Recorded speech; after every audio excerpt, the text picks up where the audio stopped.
Hi friends, welcome to miss Nasi voice 2.0 channel. கடைசி பாட்டில் என்ன நடந்தது அப்படின்னா, பாட்டி கிட்ட போய் ரீனா சொல்றா, ரிஷப்பை காணோம் பாட்டி, அவங்கிட்ட வாட்ச் தான் இருந்தது, அந்த வாட்ச் தான் இது அப்படின்ற மாதிரி அவ காமிக்கிறா. இதை பார்த்த உடனே பாட்டிக்கு ரொம்ப ஷாக் ஆயிருது.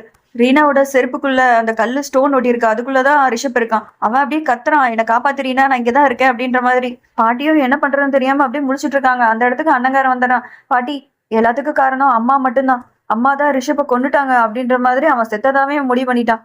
அந்த காட்டுக்குள்ள இவங்க 2 பேர்த்தையும் கூட்டிட்டு போனதே அம்மா மட்டும்தான். அம்மா தான் பிளான் பண்ணி இது எல்லாமே பண்ணாங்க. அது மட்டும் இல்லாம அந்த ராட்சசனை கண்ட்ரோல் பண்ணது என் பொண்டாட்டி கிடையாது, அம்மா தான் அந்த ராட்சசனை கண்ட்ரோல் பண்ணாங்க. இது எல்லாத்தையும் பண்ணது அம்மா மட்டும்தான் அப்படின்ற மாதிரி அண்ணங்காரன் சொல்றான். அப்பா இருந்துட்டு என்ன சொல்ற நீ, அம்மா மேல இவ்வளவு பெரிய பழி தூக்கி போடலாமா அப்படின்ற மாதிரி அவர் கேட்கிறாரு. அண்ணங்காரனும் இல்லப்பா, நான் சொல்றதுதான் உண்மை அப்படின்ற மாதிரி அவன் பேசுறான். ரீனா எதுவுமே பேசாம அமைதியா இருக்கா. பாட்டி இருந்துட்டு என்ன சொல்ற நீ, மோகினி தான் இதெல்லாம் பண்ணாலா அப்படின்ற மாதிரி பாட்டி கேக்குறாங்க.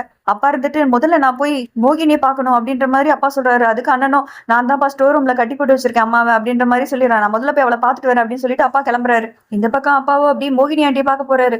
நீதான் இதெல்லாம் பண்ணியா, என்னால நம்பவே முடியல அப்படின்ற மாதிரி அப்பா சொல்றாரு. அதுக்கு மோகினி ஆண்டியும், என்னங்க முதல்ல இந்த கட்டை கலட்டி விடுங்க அப்படின்ற மாதிரி அவங்ககிட்டயும் நடிக்கிறாங்க. அப்படியே அப்பா அப்படியே ஆர்வத்துல, முதல்ல நீ ராட்சசனை அழிக்கணும் அப்படின்னு நினைச்சு இதெல்லாம் பண்ணியா, இல்ல எதுக்காக இந்த மாதிரி பண்ண, ராட்சசனை எப்படி நீ கண்ட்ரோல் எடுத்த, முதல்ல அதை சொல்லு அப்படின்ற மாதிரி அப்பா கேட்கிறாரு. மோகினி ஆண்டியும் மனசுக்குள்ள அப்படின்னு நினைக்கிறாங்க, பையனும் அப்படிதான் இருக்கான், அப்பாவும் இப்படிதான் இருக்காரு அப்படின்ற மாதிரி யோசிக்கிறாரு. அதாவது இவங்க யோசிக்கிறாங்க, இவங்க எல்லாம் திருந்தவே மாட்டானுங்க அப்படின்ற மாதிரி.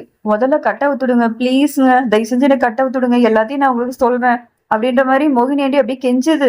அந்த இடத்துக்கு கரெக்டா கேர்ள் ஃப்ரெண்ட் வந்துடுறா. வரே வா, என்ன ஃபேமிலியோட சேர்ந்து இந்த மாதிரி பிளான் பண்றீங்களா அப்படின்ற மாதிரி அவ கேட்டுட்டு இருக்கா. உடனே அப்பாவோ, இல்ல இல்லம்மா, என்ன ஏதுன்னு நான் விசாரிச்சுட்டு இருந்தேன் அப்படின்ற மாதிரி அவர் சொல்றாரு. மோகினி ஆண்டியோ, முதல்ல எனக்கு கட்ட விட்டுடுங்க, உங்களுக்கு என்ன தேவையோ அது எல்லாத்தையும் நான் பண்றேன் அப்படின்ற மாதிரி ஒரு ஆக்டிங்க போடுறாங்க. கேர்ள் ஃப்ரெண்டும் அப்படியே கட்ட வைக்கலான்னு போவா. உடனே அப்பா இருந்துட்டு யோசிச்சு பாக்குறாரு, இத்தனை நாள் அமைதியா இருந்த என் பொண்டாட்டியாவது இந்த மாதிரி வேலை எல்லாம் பண்ணிருக்கா, இவளை வெளியில விட்டோம் அப்படின்னா நமக்கு தான் டேஞ்சர், ஃபர்ஸ்ட் இந்த காரியத்தை எல்லாத்தையும் முடிச்சுட்டு இவளை போட்டு தள்ளிடணும் அப்படின்ற மாதிரி அப்பா பிளான் பண்ணிடுறாரு. கேர்ள் ஃப்ரெண்டு கிட்ட முதல்ல வா, முதல்ல கிளம்பலாம் அப்படின்னு சொல்லி கூட்டிட்டு போயிடுறாரு. இங்க ரீனா சுதா ஆண்டி ரூம்ல அப்படியே உட்காந்து ஃபீல் பண்ணி அழுதுட்டு இருக்கா.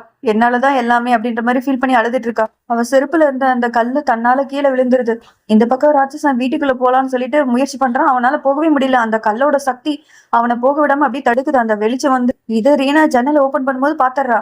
என்ன சுதா ஆண்டி ஜன்னல் கிட்ட ராட்சசம் போகணும்னு முயற்சி பண்றான், ஆனா போக முடியலையே, ஏதோ ஒரு சக்தி வெளிச்ச மாதிரி வருது அப்படின்னு சொல்லிட்டு முதல்ல நம்ம சுதா ஆண்டி ரூமுக்கு போனோம். போய் பாக்குறா, அந்த கல்லோட சக்தி நார்மல் கல் மாதிரி வந்துருது. இந்த சக்தி எல்லாமே போயிருது. சுதா ஆண்டியும் அந்த கல்லை எடுக்கிறதுக்கு முயற்சி பண்றாங்க. அப்படியே தொப்புனு கீழே விழுந்துடுறாங்க. ரீனா அந்த இடத்துக்கு வந்துடுறா. அவங்களை அப்படியே தூக்கி பெட்ல போலான்னு பாக்குறா. அவங்க ஏதோ எடுக்கிறதுக்கு முயற்சி பண்றாங்க. அதை ரீனா பாத்துறா. அந்த கல்லை எடுத்து பாக்குறா. பார்த்தா அதுக்குள்ள ரிஷப் இருக்கான். ரிஷப் இருந்துட்டு, கல்லுக்குள்ள நான் தான் இருக்கேன் ரிஷப், அதாவது ரீனா கிட்ட சொல்றான், நான் தான் இந்த கல்லுக்குள்ள இருக்கேன் அப்படின்ற மாதிரி ரிஷப் கத்துறான். நான் உன்னை பார்த்துட்டேன் ரிஷப், நான் கண்டிப்பா உன்னை இதுல இருந்து வெளியில எடுத்துட்டு வந்துருவேன் அப்படின்ற மாதிரி அவன் அந்த கல்லை வச்சுட்டு ரொம்ப சந்தோஷப்படுறா. இதை சுதா ஆண்டி பாத்துறாங்க, எப்படியே பாத்துட்டாலே அப்படின்ற மாதிரி நேரா கிராமத்து வீட்டு ஆண்டி கதவை தட்டுறா. கிராமத்து ஆண்டியை ஓபன் பண்ணிட்டு இவளா அப்படின்னு சொல்லிட்டு கதவை சாத்த போறாங்க. ப்ளீஸ் டோரை மட்டும் சாத்திராதீங்க, நான் சொல்றது கொஞ்சமாவது காது கொடுத்து கேளுங்க அப்படின்றீனா கெஞ்சிரா. இந்த கல்லுக்குள்ள ரிஷப் மாட்டிட்டு இருக்கான், ப்ளீஸ் தயவு செஞ்சு எனக்காக ஹெல்ப் பண்ணுங்க, அது மட்டும் இல்லாம சிவனுக்காக மட்டும்தான் அப்படின்னு சொன்ன உடனே அந்த ஆண்டி ஒரு மாதிரி பாக்குறாங்க. என்ன பாக்குறீங்க, இந்த ராட்சசனை அழிக்கிறதுக்காக தானே சிவனும் போராடுனா, நாங்களும் அதுக்காக தான் போராடிட்டு இருக்கோம், கொஞ்சம் தயவு செஞ்சு எனக்கு ஹெல்ப் பண்ணுங்க அப்படின்ற மாதிரி அவ கெஞ்சிரா. உடனே அந்த கிராமத்து ஆண்டியா மனசு இறங்கி வந்துடுறாங்க. ரீனா சொல்றா, அந்த புக்ல ஏதாவது இருக்குமான்னு பாருங்க அப்படின்ற மாதிரி அவ கெஞ்சிரா. அந்த புக்கு அப்படியே ரீனாவும் அந்த கிராமத்து ஆண்டியும் செக் பண்ணி பாக்குறாங்க. அந்த புக்ல ஒண்ணுமே இல்ல, இதை பத்தி எந்த தகவலுமே இல்ல அப்படின்ற மாதிரி கிராமத்து ஆண்டி சொல்றாங்க. ஆமா, இந்த கல் எப்படி உனக்கு கிடைச்சது? ரீனா சொல்ற, மோகினி ஆண்டி தான் அந்த இடத்துக்கு கூட்டிட்டு போனாங்க, அந்த நரசிம்மர் கோவிலுக்கு அப்படின்ற மாதிரி அவ சொல்றான். அதுக்கு கிராமத்தாண்டியோ, அப்போ மோகினி ஆண்டி கிட்டே போ, அப்பதான் அவளுக்கான சொல்யூஷன் என்னன்னு அவ சொல்லுவா அப்படின்ற மாதிரி அவங்க சொல்றாங்க. உடனே ரீனா கிளம்புறா. மோகினி ஆண்டியை பாக்குறதுக்காக வரா. மோகினி ஆண்டியே ஒரு ஆக்டிங்க போடுது.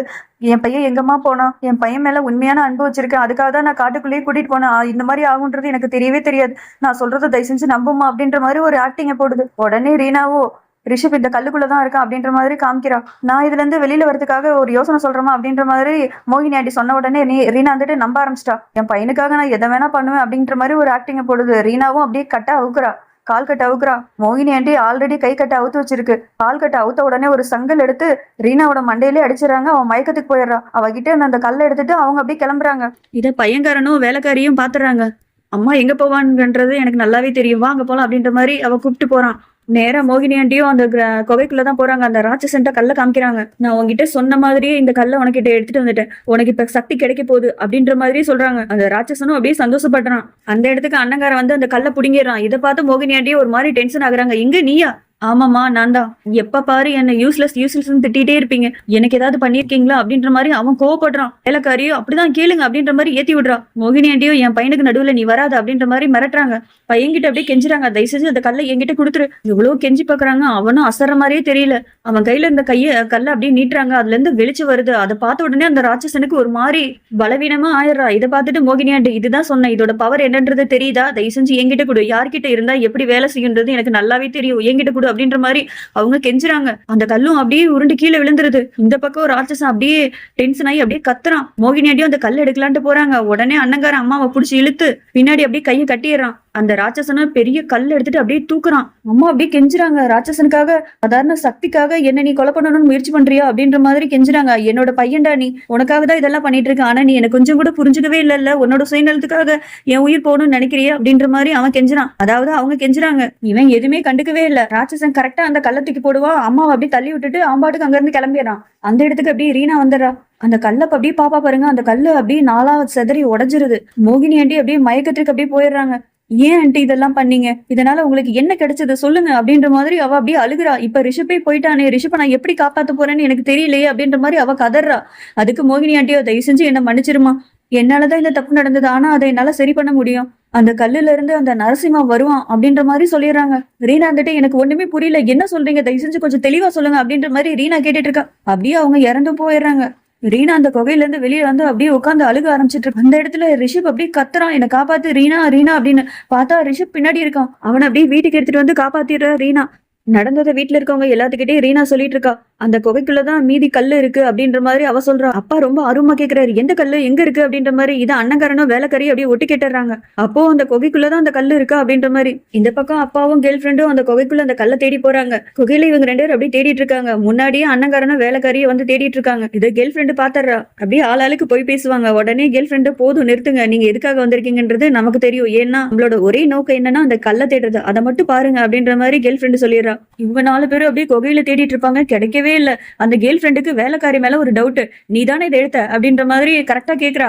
அவளும் 4ஆவது எடுக்கலப்பா அப்படின்ற மாதிரி சொல்லிட்டு ஓடிடுறா. அண்ணங்காரனும் இவகிட்ட என்ன இருக்கு நான் போய் பாக்குறேன் அப்படின்னு சொல்லிட்டு இவனும் பின்னாடியே வந்துடுறான். அப்பா இந்த பக்கம் ஊர் மக்கள் கிட்ட அதான் இந்த மாதிரி ஒரு கல் இருக்கு, இந்த மாதிரி கல்லை கண்டுபிடிச்சு கொடுத்தீங்க அப்படின்னா நிறைய பணம் தரேன் அப்படின்ற மாதிரி அங்க இருக்க சில பேத்துக்கிட்ட சொல்றாரு. எல்லாருமே அப்படியே கல்லை தேடிட்டு இருக்காங்க. அங்க இருந்த ஒரு ஆளுக்கு அந்த கல்லு அப்படியே கிடைச்சிருது. யார்கிட்டயுமே சொல்லாம கரெக்டா அவன் அடமானம் வைக்கிறதுக்காக சேட்டுக்கிட்ட வந்திருக்கான். அந்த இடத்துக்கு வேலைக்காரியும் வந்திருக்கா. அந்த கல்லை பார்த்துட்டு ஒரு மாதிரி ஷாக் ஆயிடுறா. சேட்டு கிட்ட சொல்றான், நான் அப்புறமேட்டு வரேன் அப்படின்னு சொல்லிட்டு போய் கரண்ட் ஆஃப் பண்ணி விட்டு அந்த கல்லை எடுத்துட்டு இவ எஸ்கேப் ஆயிடுறா. இன்னொரு பாட்டி கிட்ட இருக்கு. பாட்டி கபோர்ட்ல வச்சு லாக் பண்றாங்க. இந்த பக்கம் வேலைக்காரி அந்த கல்லை எடுத்துட்டு போய் அப்படியே அண்ணங்காரங்கிட்ட காமிக்கிறான். அந்த கல்லு அப்படியே பிரகாசமா அப்படியே ஜொலிக்க ஆரம்பிக்குது. அப்புறம் கொஞ்ச நேரத்திலேயே சாதாரண கல்லு மாதிரியே மாறிடுது. கபோர்ட்ல இருந்த பாட்டியோட அந்த கல்லும் அப்படியே பிரகாசமாயிருது. இந்த பக்கம் ஒவ்வொரு தடவையும் அந்த கல்லுல இருந்து வெளிச்சு வரும்போது ரிஷப்க்கு அப்படியே தூக்கி வாரி போடுது. ஒரு மாதிரி ஆயிடுறான். இவங்க 2 பேரும் அப்படியே கல்லை எடுத்துட்டு அண்ணங்காரனும் வேலைக்காரியும் அந்த கல்லை எடுத்துட்டு குகைக்குள்ள போறாங்க ராட்சசனை பாக்குறதுக்காக. ராட்சசன் அண்ணனோட கழுத்தை புடிச்சு அப்படியே தூக்குவான். பயந்துட்டு வேலைக்காரி அப்படியே ஓடி வந்துருவா. காலிங் பெல் அடிக்குது. அப்படியே வேலைக்காரி கதவை ஓபன் பண்றா. பார்த்தா அண்ணங்காரன் நிக்கிறான். உடனே கதவை லாக் பண்ண போறா வேலைக்காரி. நான் தான் முதல்ல கதவை தர அப்படின்னு சொல்லிட்டு அண்ணங்காரன் கோவப்படுறான். என்ன பாதியிலே விட்டு ஓடி வெட்டி இல்ல நீ அப்படின்ற மாதிரி அவன் கோவப்படுறான். இல்ல அப்படின்ற மாதிரி நான் பயந்துட்டு அப்படின்னு சொல்லி சமாளிக்கிறா. இந்த பக்கம் ரீனா அப்படியே ஜன்னல சாத்தலாம் போவா பாருங்க. கையில அப்படியே ரத்தம் பட்டுருது. இதை பார்த்த உடனே அண்ணங்காரன் ஒரு மாதிரி ஆயிடுறான். பார்த்தா அவன் ராட்சசன். அண்ணங்காரனை ஆல்ரெடி ராட்சசன் கொண்டுட்டு அவன் ரூபத்துல இவன் இருக்கான் போல. வேலைக்காரி கேட்கறான், அம்மா எங்க அந்த கல்லு அப்படின்ற மாதிரி. அவன் பாக்கெட்ல வச்சுட்டு இதெல்லாம் நீ கேட்காத, முதல்ல இடத்த காலி பண்ணு அப்படின்ற மாதிரி சத்தம் போட்டு விட்டுறான். அப்படியே அண்ணங்காரன் அப்படியே மேல போலான்னு போகும்போது அந்த பாக்கெட்ல இருந்து அந்த கல்லு அப்படியே வெளிச்சு வரும். அதனால அவனால தாங்கவே முடியல. ஒரு மாதிரி மயக்கத்துக்கு போயிடறான். பாக்கெட்ல இருந்து அந்த கல்லும் அப்படியே கீழே விழுந்துருது. இங்க ரிஷப் பெட்ல அப்படியே எந்திரிச்சு உட்காந்து அப்படியே கையை நீட்டுவான் பாருங்க. 2 கல்லும் அப்படியே ஒண்ணு சேர்ந்து ஆட்டோமேட்டிக்கா ரிஷப் கையில வந்து அப்படியே சேருது, ஒன்னா சேர்ந்துருது. அவன் அப்படியே மயக்கத்துல போய் விழுந்துடுறான் ரிஷப். ரீனா பெட்ரூம்ல அப்படியே ஜன்னலை திறந்து வைப்பா பாருங்க. கோவில்ல வெளிச்சம் அப்படியே கண்ணை பறிக்குது. ரிஷப் இருந்து அதை பார்த்துட்டு நான் அந்த கோவிலுக்கு போகணும், நரசிம்ம கோவிலுக்கு போகணும் அப்படின்ற மாதிரி அவன் சொல்றான். பாட்டி அப்படியே பால் எடுத்து வந்திருக்காங்க, முதல்ல இதை குடிச்சிட்டு ரெஸ்ட் எடுப்பா அப்படின்ற மாதிரி அவங்க சொல்றாங்க. ரீனாக்கு புரிஞ்சுது. அந்த கல்லுல இருந்து வெளியில வந்ததுக்கு அப்புறம் தான் இவன் ஒரு மாதிரி விசித்திரமா நடந்துக்கிறான் அப்படின்ற மாதிரி அவ யோசிக்கிறா. ரிஷப் அப்படியே சமாதானம் பண்ணி படுக்கவும் வைக்கிறா. இந்த பக்கம் சாமியார் வேலைக்காரி கழுத்துல கத்தி வைக்கிறாரு. உண்மையை சொல்லு, அந்த கல்லு எங்க இருக்கு அப்படின்ற மாதிரி அவர் மிரட்டுறாரு. உடனே வேலைக்காரி இருந்துட்டு அந்த கல்லு 2ஆ உடஞ்சிருச்சு அப்படின்னு ரீனா சொன்னா. அதுல ஒரு கல்லு தான் அண்ணங்காரன் கிட்ட இருக்கு அப்படின்ற மாதிரி அவ போட்டு விட்டுறா. அடுத்து என்ன நடக்க போதுன்னு தெரிஞ்சுக்கணும் அப்படின்னா வெயிட் பண்ணுங்க. அது வரைக்கும் பாய் ஃப்ரெண்ட்.